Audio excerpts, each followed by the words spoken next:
Buenas tardes, estamos ao vivo para mais uma live, Hora da Evolução. Hoje eu vou te falar, terapeuta, que se você quiser ser um mestre em terapias, com excelência em atendimento, você só vai ser isso se você não estudar só terapia.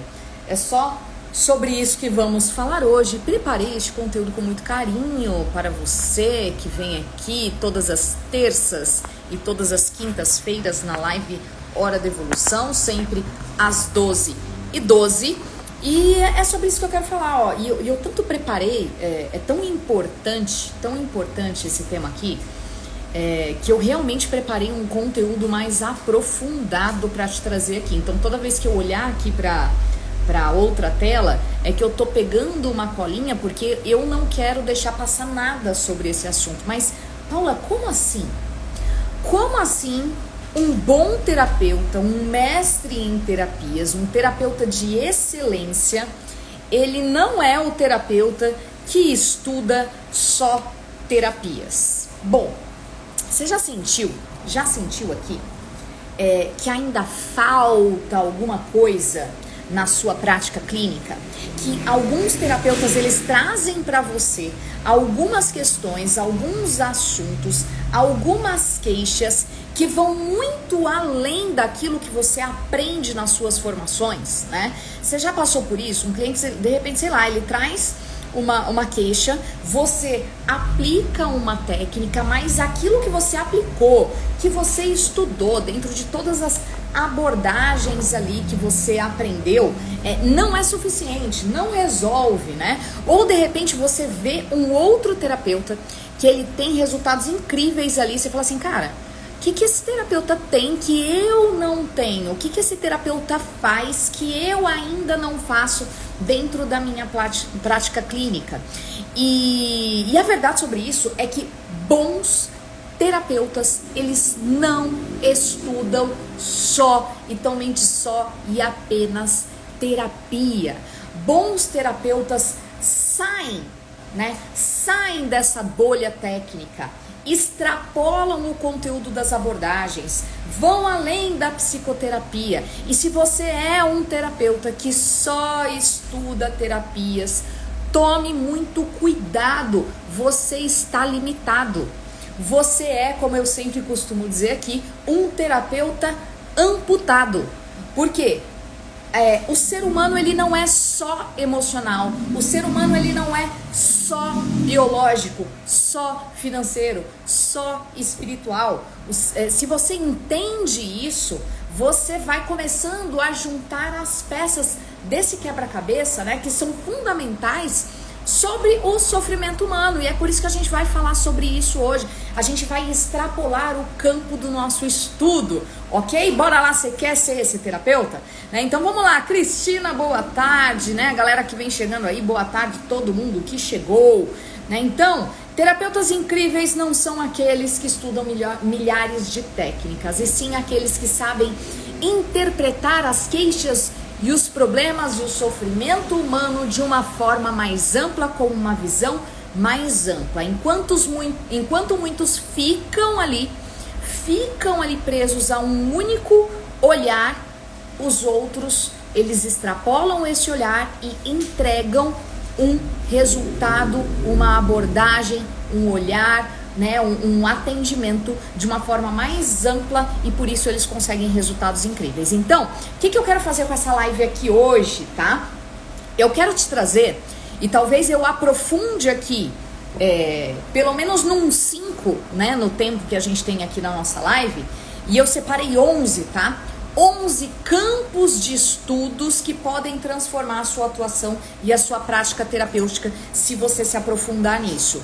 E eu separei, como eu falei, eu preparei esse conteúdo e eu coloquei tudo isso em um PDF com mais detalhes. Talvez eu não consiga entrar em profundidade aqui nos benefícios, no porquê que você deveria estudar mais sobre isso e não estudar somente abordagens psicoterapêuticas.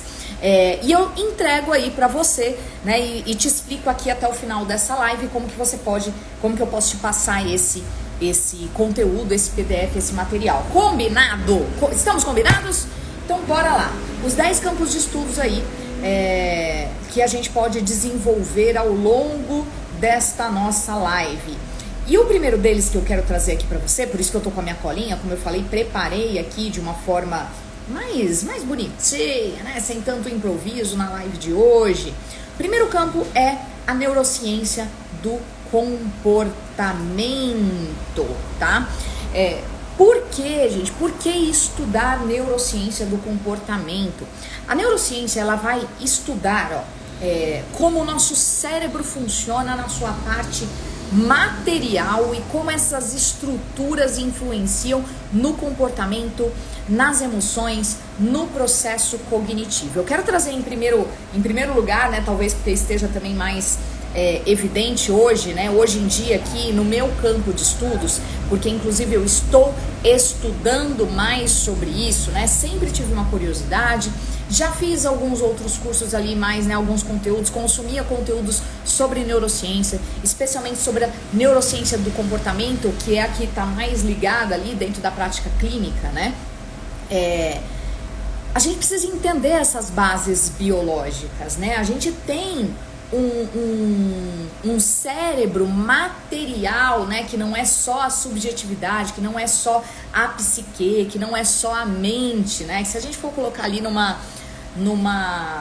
campo, né, de comunicação aqui para entender, numa forma mais de analogia, né, que não é só a parte virtual e invisível do nosso cérebro, existe uma matéria, né, existe uma composição material, e que se nessa composição material existirem algumas anomalias, alguma estrutura diferenciada que não seguiu o padrão de como deveria ser o cérebro para que aquele ser humano ele seja saudável, que não traga nenhum tipo de sofrimento. Então entender como é um cérebro na sua estrutura material, como ele deveria ser, e um cérebro que não nasceu, que de repente em algum campo do nosso cérebro nasceu ali, tá com um certo defeitinho, né? Nasceu diferente ali, né? Às vezes a gente fala defeito, mas às vezes é só uma diferença. E essa diferença enquanto matéria, ela influencia o comportamento, tá?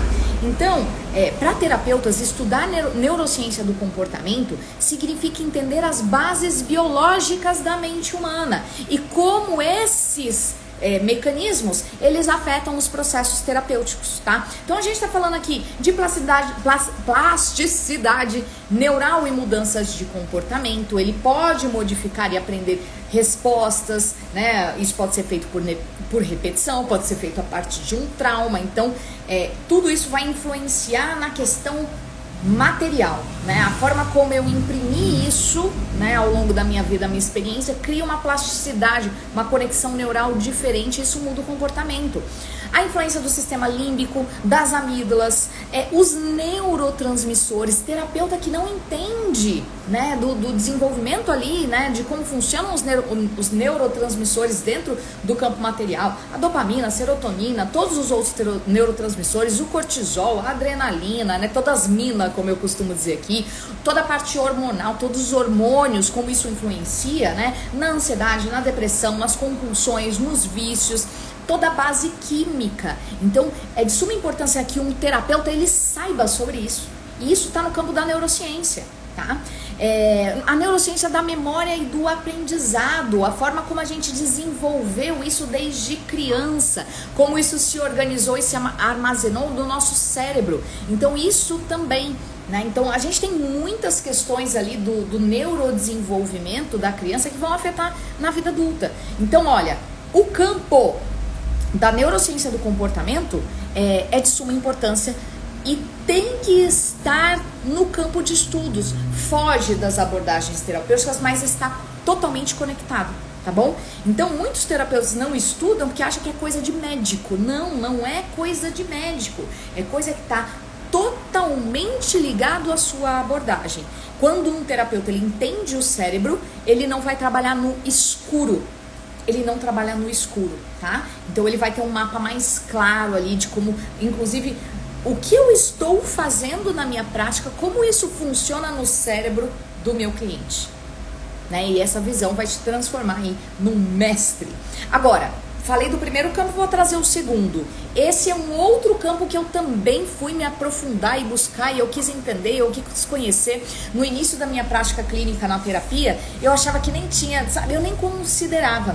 Chegava um cliente às vezes com depressão, eu estava tão focada nos aspectos da mente, das emoções e tudo mais, e eu achava, apesar de saber dentro, né, de levar muito a sério um pressuposto que é do corpo e mente são um único sistema, eu focava muito mais na mente do que no corpo. Eu não entendia, até por ignorância, eu não atendia o quanto afetava. Então chegava um cliente, por exemplo, com depressão pra mim, e eu considerava o quê? Vamos trabalhar essa mentalidade, vamos trabalhar essas emoções, vamos entender que do como ele tá lidando aí com essa história dele que tá trazendo os aspectos. Só que eu não considerava que talvez esse cliente ele pudesse ter uma falta ali de um problema, né, químico na linha dos neurotransmissores, assim como na linha também nutricional do corpo. E, gente, eu fiz, tem uns 2 anos, uma das especializações que eu fiz foi sobre nutrição psiquiátrica, né, para entender o quanto, olha só, o quanto a alimentação do seu cliente pode fazer com que de repente ele tenha uma depressão ou uma ansiedade, causadas muito mais por um aspecto nutricional e orgânico do que de fato pelo emocional. Às vezes o cliente está bem e está sentindo tristeza, está sentindo ansiedade, nada muito grande, não existe um evento traumático muito grande na vida dele que tenha colocado ele nesse lugar.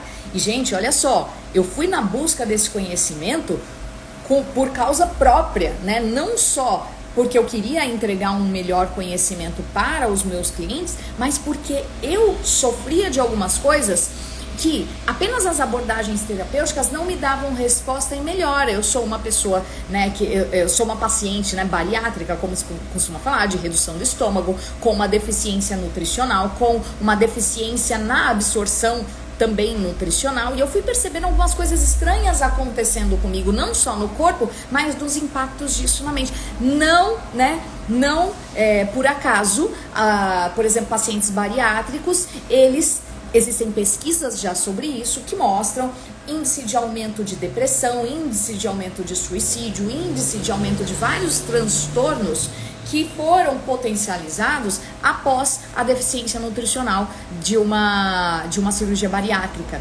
Então eu trouxe o bariátrico aqui como exemplo, né, até porque está dentro da minha história e eu consigo dizer isso com propriedade, mas não precisa ser só uma pessoa bariátrica, às vezes uma grávida, uma gestante que vai passar por uma questão ali de ferro. Então a maioria dos terapeutas vai focar no emocional e no psicológico e tá ignorando o impacto da saúde física na mente, tá? A fisiologia e a nutrição, elas vão influenciar assim diretamente nas emoções e nos comportamentos e também, como eu sempre digo aqui, na resposta ao tratamento terapêutico. Porque se não existe também nutriente, neurotransmissores, se os nutrientes não estão fazendo a função ali dentro da matéria cérebro, se o cérebro não está funcionando direito, eu digo, não dá liga, a terapia não dá liga, vira aquela terapia arrastada. Então por que isso importa para você, terapeuta? Muitos clientes chegam no consultório ali, né? Cansaço extremo, desmotivação, falha de memória, dificuldade de concentração ali na cognição, ansiedade, crise de pânico, depressão persistente. E o terapeuta vai olhar para isso e vai tentar ressignificar e reestruturar as crenças, trabalhar os traumas, fazer uma regulação emocional. Mas se o problema é na deficiência de nutrientes, né, num desequilíbrio fisiológico, nada disso vai funcionar no longo prazo. Pode funcionar ali, ó, a terapia como uma muleta, mas depois que acaba a terapia, tudo volta. Por quê? Porque não deu liga, não deu cola, os processos não aconteceram por conta da deficiência nutricional e não por conta de um aspecto ali mental, emocional e tudo mais, né? Então, o déficit de nutrientes na saúde mental, então vamos lá, baixo nível de vitamina D, magnésio, ômega 3, vitamina B12, ferro, tudo isso pode gerar sintomas depressivos, fadiga extrema, crise de ansiedade. Se o cliente chega lá falando, você vai lá, qual é a causa emocional dessa ansiedade? Porra, não é nenhuma. O mais grave é a deficiência nutricional. Corrige o corpo, se sobrar alguma coisa, eu vou para a mente. É assim que a gente tem que ter. E esse é o olhar de um terapeuta que extrapola o campo da terapia e tem uma visão ampla. Peraí, você tá com ansiedade? Vamos ver seus exames. Primeira coisa, deixa eu ver seus exames. Opa, tem uma deficiência aqui, vamos corrigir? Vamos num nutricionista, vamos num médico. Olha, tem uma questão aqui hormonal também, né? Os hormônios na saúde mental, o cortisol ali, né? O hormônio de estresse pode estar totalmente desregulado. Então, coloco o meu cliente num constante estado de alerta. Às vezes a vida dele nem tá tão estressante ali, mas a desregulação do hormônio coloca ele num estado constante de alerta. Isso tem que ser considerado pelo terapeuta. Pode trazer ali, constante alerta, insônia, exaustão, desequilíbrios da tireoide também, gente. A tireoide, ela tem uma ligação total com a saúde mental. E muitas vezes se confunde com depressão e com ansiedade. Então imagina lá um cliente que chega buscando terapia, que não tem o diagnóstico ainda de um hipotiroidismo, de um hipertiroidismo, de uma tiroidite de Hashimoto, que é uma doença autoimune, e ele percebe o quê? Poxa, eu tô triste, eu tô deprimido, eu tô isso, eu tô ansioso, eu tô aquilo, eu tô, sei lá, tô sentindo coisas emocionais aqui, eu preciso de um terapeuta. O terapeuta vai olhar para tudo isso, vai tratar os sintomas emocionais e vai ficar ali, vai e vai. O terapeuta, ele tem que ter esse clique de perguntar: vem cá, você já fez, você que está me trazendo todos esses sintomas, como está o seu corpo, como está a sua parte hormonal? Você já fez alguma investigação hormonal, tireoide e tudo mais? E de repente o cliente não fez. Ele falou assim: então vamos lá, encaminha. Você tem que saber pelo menos encaminhar. Vai lá, passa no endócrino, vamos ver pede para fazer esses exames. Aí vai aparecer lá que ele tem de repente um hipotiroidismo, ou seja, a tireoide não está fornecendo hormônios suficientes. Como ele não está fornecendo hormônio suficiente, eu levo a um humor deprimido, eu levo para uma ansiedade, o sintoma aparece. Não é tão emocional assim como poderia pensar que fosse. Aí regula o hormônio. Ok, agora vamos tratar só o que é emocional. No campo médico, trata o médico, no campo emocional a gente trata aqui, porque sempre tem alguma coisa também. Mas o aspecto hormonal pode potencializar as queixas emocionais. E isso tem que estar no teu campo de visão. Sono, né? Então, falta de sono, como que é a rotina de sono do meu cliente, né? Pode trazer ali dificuldades na plasticidade cerebral, dificuldade de aprendizagem, né? Então, o cliente não dorme bem, o progresso terapêutico, ele pode ser comprometido também. Então, às vezes é indicado que você, como terapeuta, né, oriente uma higiene do sono. Como que tá o seu sono? Isso tem que estar no seu campo de visão. E a grande questão é essa, o terapeuta que entende da fisiologia e da nutrição não vai diagnosticar nem prescrever, né, quando ele deve orientar o cliente a buscar um médico ou um nutricionista para acelerar, gente. A gente precisa entender que por mais que a gente entenda aí desses aspectos emocionais, muitas coisas no campo da terapia devem ser tratadas de forma multidisciplinar, tá? De forma multidisciplinar. Porque senão, se você não entende o impacto disso no corpo e da mente, você vai tratar um problema emocional que na verdade é fisiológico.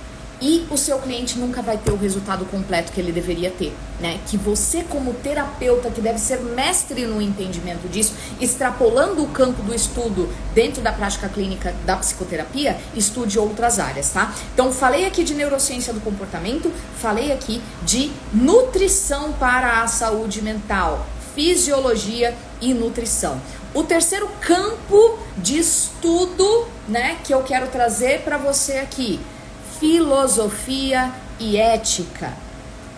Estude mais, leia mais sobre filosofia, leia mais sobre ética, tá? A terapia, ela é para compreender o ser humano na totalidade.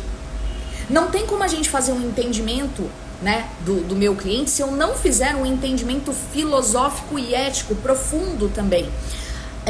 A filosofia, ela vai ensinar como que a gente pensa, como que a gente toma decisão, o que a gente acredita do que é certo, do que é errado, como a gente lida com os dilemas da existência. E tem muitas vezes que o nosso cliente, ele chega, né? Por que isso importa dentro da prática clínica?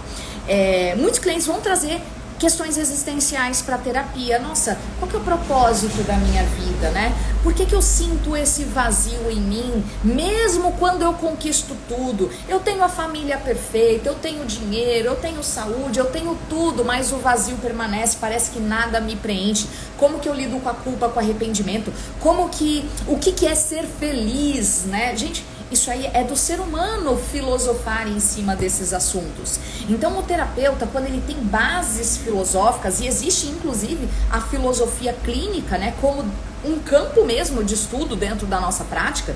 Então, se ele não tem uma base filosófica ou um entendimento mínimo, ele pode cair na armadilha de tentar consertar o cliente ali com técnicas terapêuticas, quando na verdade o que ele precisa é ampliar a consciência sobre a vida e sobre a existência. Então a filosofia ela vai estruturar esse pensamento, né, com esses conflitos internos mal elaborados, né, e a filosofia e a ética, elas vão entrar juntas, vão andar juntas. Então, um bom terapeuta, ele precisa também tomar decisões éticas, e é ético para o terapeuta, inclusive, não tentar ser a única tábua de salvação que vai resolver sozinho, o herói que vai resolver sozinho os sofrimentos daquele cliente. Tem muito terapeuta que é assim, né? Ninguém resolveu, eu vou resolver. Mas por que, criatura? Você não tem conhecimento médico, você não tem conhecimento, né, filosófico, você não tem conhecimento na nutrição, você não tem como, né? Então a gente precisa começar a encarar a terapia em alguns casos como um conjunto multidisciplinar de profissionais pelo bem da qualidade de vida e do alívio do sofrimento do meu cliente. Isso é ter poder técnico. Isso é ter ética no nosso trabalho. Se eu tenho um cliente que ele está com problema hormonal e eu não sou um endócrino, eu não sou um nutricionista, eu não sou, sei lá, alguém que entende, eu preciso de forma ética encaminhar, olha, a gente percebeu que isso aqui pode estar te trazendo sofrimento que a gente está trabalhando aqui na terapia, então eu preciso que você precisa de forma ética encaminhar esse cliente para outras especialidades, porque terapia sem filosofia, terapia sem ética vira protocolo. É protocolo, né? Quando o terapeuta não tem, ele vai tratar todos os clientes da mesma forma. Tudo é protocolo, né? Aí eu vou catar aquele protocolo, aquele script, eu vou aplicar. O cliente vem com depressão, tá? Então eu vou aplicar isso aqui para todo cliente que vem. Tá, mas e aí? Cadê a particularidade? Cadê a individualidade? Cadê o olhar macro para entender? Isso aí é uma questão filosófica ou uma questão biológica, fisiológica, química, né? Como é que então, se você não entende sobre isso, você não entende que o sofrimento humano é filosófico. Olha só, se o sofrimento humano é filosófico, então por que raios que um terapeuta não estuda filosofia? Tá dentro do campo, tá totalmente ligado. Então um terapeuta que estuda filosofia, ele estuda a raiz dos sofrimentos de uma forma mais profunda, e aí ele pode oferecer reflexões que transformam de fato a vida desses clientes, tá? Bom, então é isso, tá? Então a gente precisa entender que terapia não é só escuta, não é só técnica, mas é um processo de construção do significado da vida do nosso cliente. Óbvio, então se você quer ser completo, você precisa ir além da sua técnica. Agora vamos lá, eu acho que eu vou falar só de mais um aqui. Eu tenho 11 campos de estudo fora da bolha das abordagens da psicoterapia que um terapeuta que quer ser um terapeuta excelente, um mestre em terapias, ele deve aprender e estudar. Não fique só estudando abordagens terapêuticas, escolas de terapeuta, escolas da psicologia, novas abordagens, né, mais modernas. Não fique só nisso, senão você vai ser um terapeuta amputado. Seu cliente vai vir lá com um problema hormonal e você vai querer ressignificar a crença dele, porque ele está deprimido ou porque ele está ansioso por causa da questão hormonal, mas você vai achar que é algum trauma do passado, quando na verdade pode não ser. Pode ser uma questão existencial, pode ser uma série de coisas, tá bom? Bom, eu vou dar o campo, mas eu não vou dar detalhes do campo. Alguns eu vou falar qual é, mas não vou dar detalhes. E aí, se você quiser, como eu falei, eu tenho um material, eu te falo no final da live como que você vai pegar esse material. Mas outro campo aqui, o quarto, sociologia e antropologia. É importante você aprender sobre isso, porque nós estamos influenciados por uma cultura, por uma sociedade, por grupos, né? Pelo ambiente em que convivemos. Então isso é importante, não vou aprofundar aqui, quero ver aqui qual que eu vou aprofundar para você, tá? Outro, psicologia econômica, né? Finanças, vivemos num mundo capitalista. Quem aqui nunca teve um cliente? A maioria dos meus clientes trazem isso de um sofrimento pela questão financeira. O comportamento, a relação com o dinheiro, tudo isso. é importante um terapeuta se aprofundar nisso. Vamos lá, epigenética e biologia do estresse. Vamos lá, um pouquinho ligado lá, né, com a questão fisiológica, mas a gente precisa entender que o passado do meu cliente, ele pode influenciar a vida emocional de maneiras que ele nem imagina. A gente fala isso que é a herança do nosso sistema, né? A gente vai para se a gente for olhar numa linha mais sistêmica. E a epigenética, ela vai estudar as experiências da vida e dos traumas ali, que deixam marcas, que deixam genes que são transmitidos para as próximas gerações, que não necessariamente assim, porque minha mãe tem, eu vou ter, mas dependente do trauma e do gene herdado que eu tenho, o ambiente, o estilo de vida que eu vou ter ali, se vai despertar aquela genética para predispor a uma doença. Então não é porque eu tenho o gene da doença que eu vou ter aquela doença, mas como que tá a minha vida e o ambiente que vai. Então isso é um campo muito interessante para o terapeuta estudar, né? Vai dar também, né, como que o corpo vai responder a esse estresse, né? E despertar de repente esse gene, essa doença no meu cliente. Então isso é bacana de se estudar. Comunicação não violenta, né? Linguística.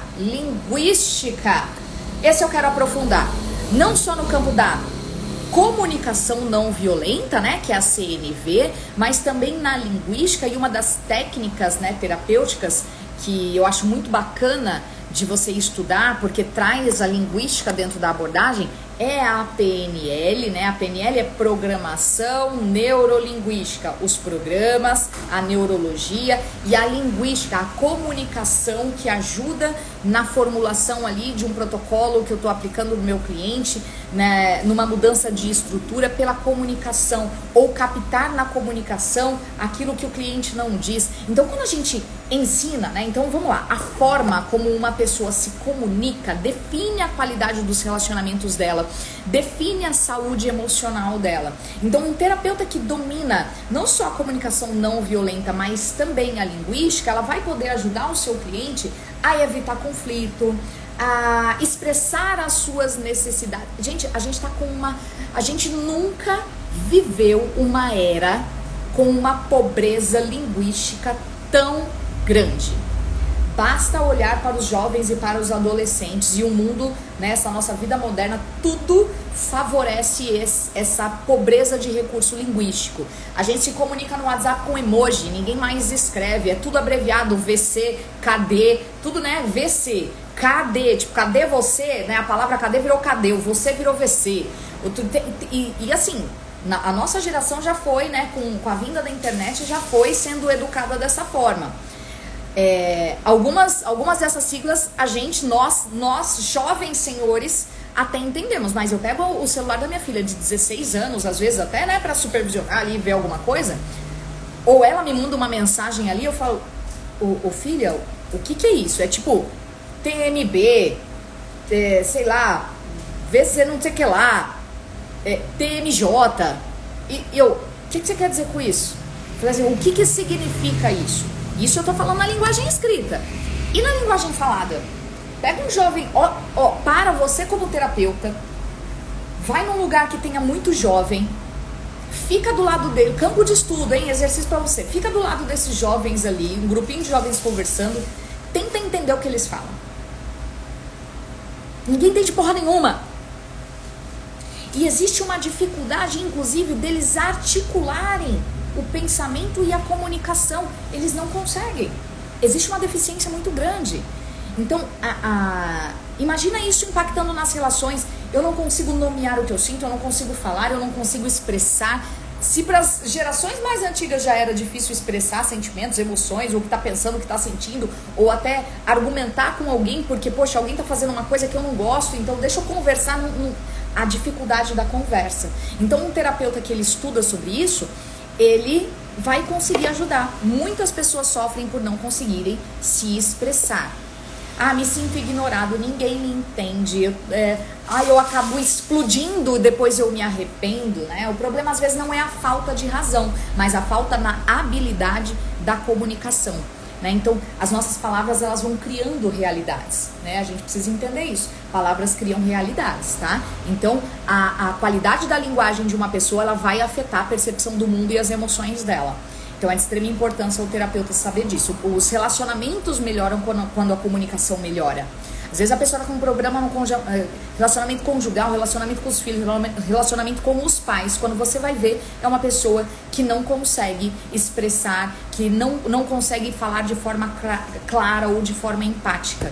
Então, o terapeuta que ele domina a comunicação violenta, mas também a linguística, vai ajudar os seus clientes, seus pacientes a evitarem conflitos. E aí, olha só um ponto interessante aqui, quando eu falo da programação neurolinguística. Quando eu falo da programação neurolinguística e eu entendo a importância da comunicação, né, pra gente conviver em sociedade, da mesma forma que algumas pessoas elas têm a dificuldade de externalizar e falar, às vezes a comunicação que o terapeuta usa, porque às vezes é o terapeuta que não tem uma habilidade na comunicação para de repente passar algo para aquele cliente, ele não vai conseguir rebaixar, né, tirar aquelas barreiras críticas da mente do meu cliente, tentando transmitir uma mensagem, fazendo com que aquela mensagem de fato o cliente absorva, entenda e gere uma mudança em um comportamento. Uso de analogias, uso de metáforas, conseguir articular as perguntas certas para os clientes, porque o cliente, e por isso quando eu falo da programação neurolinguística, existe uma disciplina, né, uma matéria ali que fala do metamodelo de linguagem, né, de como a pessoa ela fala uma coisa, mas ela pode estar generalizando, ela pode estar distorcendo, ela pode estar omitindo na comunicação. O terapeuta que tem esse conhecimento, ele vai perceber ali, opa, peraí, né, sei lá, o cliente chega e fala, vamos na parte mais prática aí, olha, eu tô aqui, tô me divorciando, e olha, realmente, nenhum homem presta, todo homem é filho da mãe, todo homem, ou seja, tá usando uma comunicação, na fala, uma comunicação generalista, trazendo uma crença muito generalista, e aí cabe ao terapeuta que entende e domina essas nuances da comunicação, confrontar isso, mas todo homem?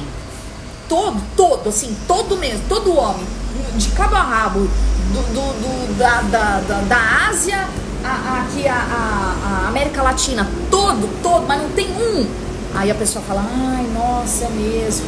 Ou às vezes a pessoa vai falar assim, sei lá, olha, é que eu tô vivendo aqui algo que é um pouco...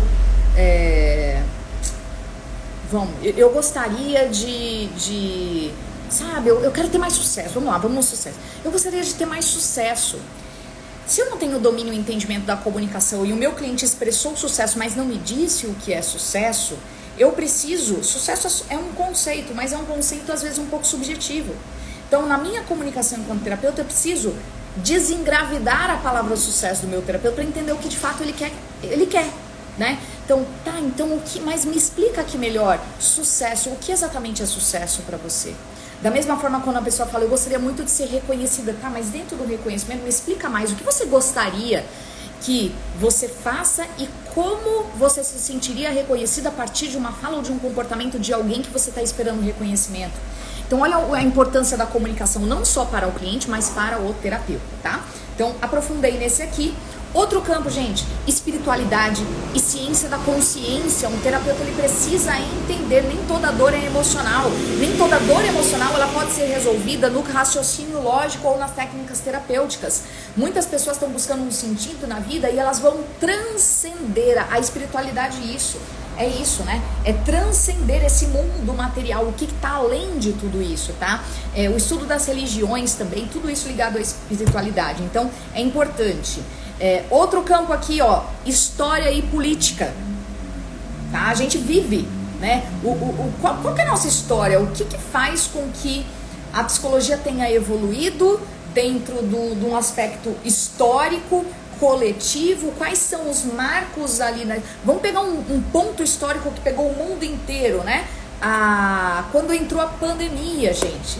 A pandemia foi uma situação que pegou todo mundo e com certeza modificou a estrutura emocional de todo mundo, desencadeou muitas coisas. Então, um evento histórico que mudou o comportamento do mundo.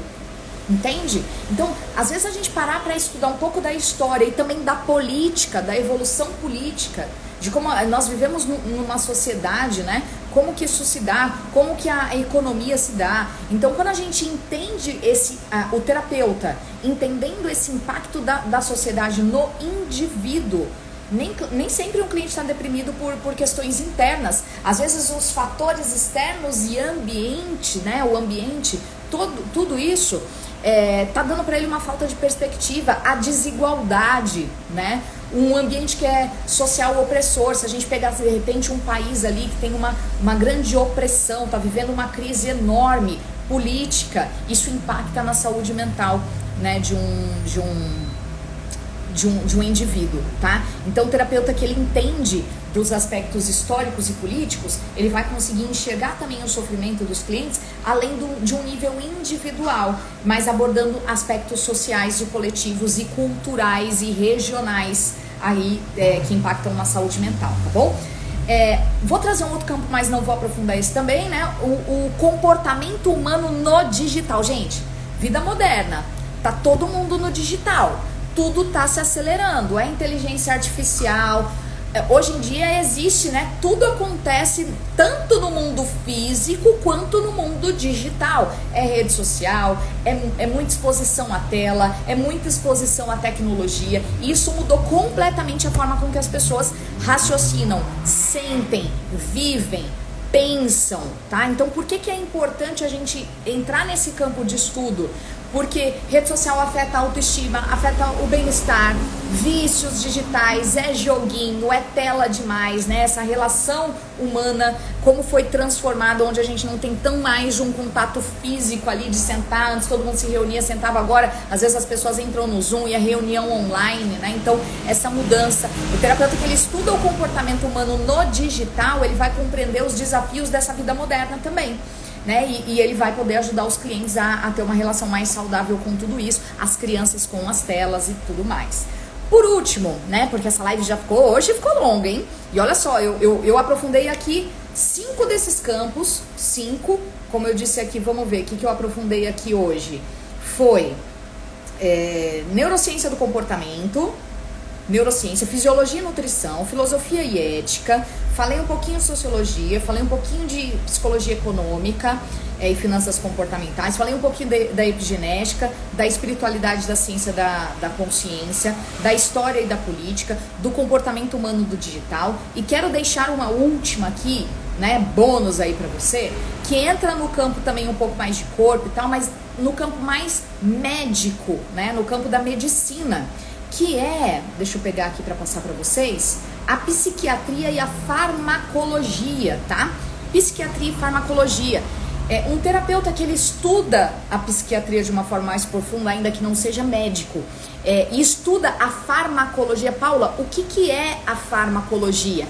É você compreender como os psicofármacos, ou seja, os remédios psiquiátricos funcionam no organismo, os efeitos colaterais, como que isso interage no processo psicológico, é essencial para um terapeuta. Então, a pessoa chega lá com uma depressão e você pergunta, você toma algum remédio para depressão, né? Para você trabalhar ali em parceria. Você toma algum remédio? Ah, tá, eu tomo um remédio, eu tomo esse remédio. E esse terapeuta, ele sabe como o remédio funciona, ele vai evitar erro de interpretação, porque às vezes alguns sintomas que o seu cliente vai trazer é um efeito colateral do remédio, como por exemplo, um antidepressivo, ele pode causar apatia no meu cliente, ele pode anestesiar algumas vias ali, né, de processos emocionais, e meu cliente não sentir algumas coisas, porque ele está apático. Apático porque ele está apático? Naturalmente apático? Não, apático como o efeito colateral do antidepressivo. Assim como um ansiolítico, né, da família lá dos benzodiazepínicos, um ansiolítico, ele pode causar, de repente, falhas de memória. Falhas de memória, porque o processo ali, né, que acontece do fármaco, né, pode gerar esse tipo pode gerar esse tipo de efeito colateral. Olha eu aqui com a minha falha na memória, e nem tô tomando ansiolítico, hein, gente? Então, assim, acompanha os clientes medicados, entende, saiba diferenciar o que é um sofrimento emocional de um transtorno psiquiátrico, leia o manual das psicopatologias, né, como o DSM-5, que é o mais atual, um livrão enorme que explica tudo sobre... O terapeuta, ele vai diagnosticar? Não, ele não vai, isso vai ser o psicólogo, isso vai ser o psiquiatra, mas ele precisa saber. O mínimo é saber, né, o que cada psicopatologia traz ali, o que é próprio de cada tipo de transtorno, até para que ele possa também orientar, porque às vezes a primeira pessoa que o cliente procura não é o psiquiatra, não é o psicólogo, é o terapeuta. Então você precisa também entender sobre isso. Bom, vamos lá, minha gente. Não quero mais alongar essa live, ficou bem longuinha, né? Eu ia falar só de uns 5, mas quis trazer aqui isso, mas como eu falei, eu preparei, ó, esse material que eu tô olhando aqui, né? Eu falei sobre tudo isso. Então a maioria dos terapeutas só estuda terapia, mas os terapeutas que se destacam no mercado e são altamente procurados são aqueles que entendem o ser humano de uma forma mais ampla em todas as suas dimensões. Isso não pode ser negligenciado pelos terapeutas, tá? Então o que a gente vai fazer aqui para fechar nossa live? Se você quer ser esse terapeuta diferenciado, você precisa sair da sua bolha, você precisa estudar isso. Esse material aqui, ó, eu preparei material exclusivo falando desses campos de estudo. É claro que a gente poderia colocar muitos outros, mas eu acredito que esses sejam o principal para te dar uma base. O PDF está mais detalhado do porquê estudar isso, os benefícios, onde cada um desses campos impacta diretamente no seu trabalho. Você pode começar a estudar isso aí. Se você quiser este material, você vai digitar na live, essa live vai ficar gravada aqui. Você vai digitar a palavra, vamos ver, campus, já que a gente está falando de campus de estudo, né? Então essa é a palavra que você vai digitar aqui, campus. Para todo mundo que digitar a palavra campus, eu vou encaminhar esse PDF no direct. Ou melhor, se você não quiser digitar aqui, você já pode ir direto no direct pedir, tá? Ou você digita aqui, ou se você quiser ser mais esperto ali, já ter ali, né? Ó, não vão perder meu conteúdo, meu comentário aqui. Chama no direct, não adianta mandar aqui agora, tá? Não é aqui ao vivo, é na gravação que vai ficar no feed ou lá no direct. Aí você já vai deixar lá, o material vai estar, eu te mando para você aprofundar um pouco mais ali, tá bom? Gente, por isso que a gente fala que dentro da nossa certificação Heroes do Terapeuta Completo, né, certificação Terapeuta Completo, você aprende as melhores, o que tem de melhor nas formações, você vai ter mais confiança, você vai ter mais presença de mercado. Essa live hoje foi sobre o poder técnico, né? Isso aqui é pura, né? O nosso poder é maestria de atendimento. Só que dentro da formação da tríade de sucesso de um terapeuta completo não é só técnica, é poder pessoal e é poder de negócios, tá? Então, se você tiver interesse também em conhecer mais sobre essa nossa formação, pode chamar e falar, poxa, eu queria saber mais, tá? Não existe solução do mercado, né, em formação em psicoterapia que te entregue tudo isso em um só lugar. Técnica, autocuidado, né, poder pessoal e negócios, empreendedorismo, tudo numa única formação. Se faz sentido para você, pode chamar. Eu vou ficando por aqui. Então, se você quer o material, se você quer saber mais, é só chamar, deixa no comentário da live, tá? Não deixa aqui, comentário lá gravado ou chama no direct. Melhor, né, você até chamar no direct e mandar palavra campus. Mandou campus, eu sei que é dessa, meu time vai saber que é dessa live, eu vou saber que é dessa live, eu te mando esse material com 11 campos de estudo fora da bolha da terapia que estão totalmente conectadas a melhorar a sua prática clínica terapêutica. Voltamos na semana que vem com live Hora da Evolução. Beijo, fui!